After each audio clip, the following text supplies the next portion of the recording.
Bonjour. Aujourd'hui, nous célébrons dans l'Église la mémoire liturgique du martyr de Saint Jean-Baptiste. Cette fête complète la solennité de sa nativité qui est célébrée le 24 juin. Jean est le cousin de Jésus, conçu tardivement par Élisabeth avec son mari Zacharie. Tous deux descendaient de la famille sacerdotale. Sa naissance a lieu environ 6 mois avant de celle du Christ, selon l'épisode évangélique de la visitation de Marie à Élisabeth que nous trouvons dans le chapitre 2 de Saint Luc. La date de sa mort se situe entre l'année 31 et 32. La mémoire actuelle du martyr de Saint Jean-Baptiste a des origines anciennes. Elle remonte à la dédicace d'une crypte assez vaste en Samarie, où la tête du Baptiste était vénérée au milieu du IVe siècle. Dans le XIIe siècle, le pape Innocent II fit déplacer la relique dans l'église de Saint Sylvestre en Capite, à Rome. Cette fête nous invite à être fidèles au Christ, même au prix de notre vie. Aujourd'hui, comme pilule, même dans les moments difficiles, louons Dieu. Nous poursuivons la catéchèse sur la prière et donnons de la place à la dimension de la louange. Et nous nous consacrons aujourd'hui et les jours qui suivent à la dimension de la louange. Nous partons d'un passage critique de la vie de Jésus. Après le premier miracle et la participation des disciples à l'annonce du royaume de Dieu, la mission du Messie traverse une crise. Jean-Baptiste est pris d'un doute et lui fait parvenir ses messages. Jean, à ce moment, est en prison. Alors, le message est le suivant. « Es-tu celui qui doit venir ou devons-nous en attendre un autre ?»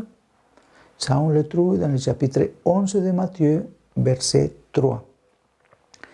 Il sent cette angoisse de ne pas savoir s'il s'est trompé dans l'annonce, parce qu'il avait signalé le Christ comme « Voici l'agneau de Dieu qui enlève le péché du monde ». Il est toujours dans la vie des moments sombres, des moments de nuit spirituelle, et Jean traverse un de ces moments. Il règne une certaine hostilité dans les villages sur le lac, où Jésus avait accompli de nombreux signes prodigieux. À présent, précisément, en ce moment de déception, Matthieu rapporte un fait véritablement surprenant. Jésus n'élevait pas une lamentation vers le Père, mais un hymne de jubilation.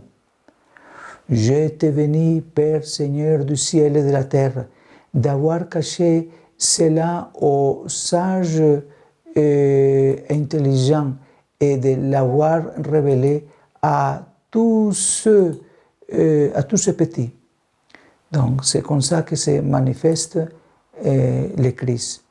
C'est-à-dire, en pleine crise, en pleine obscurité, dans l'âme de tant de personnes, comme Jean-Baptiste, Jésus bénit le Père. Jésus loue le Père. Mais pourquoi? Avant tout, il le loue pour ce qu'il est, Père, Seigneur du ciel et de la terre. Jésus se réjouit dans son esprit parce qu'il sait, il sent que son Père est le Dieu de l'univers et inversement le Seigneur de tout ce qui existe est le Père. Mon Père. C'est de cette expérience de se sentir fils du Très-Haut que jaillit la louange. Jésus se sent fils du Très-Haut. Puis Jésus loue le Père parce qu'il privilégie les petits. C'est ce dont,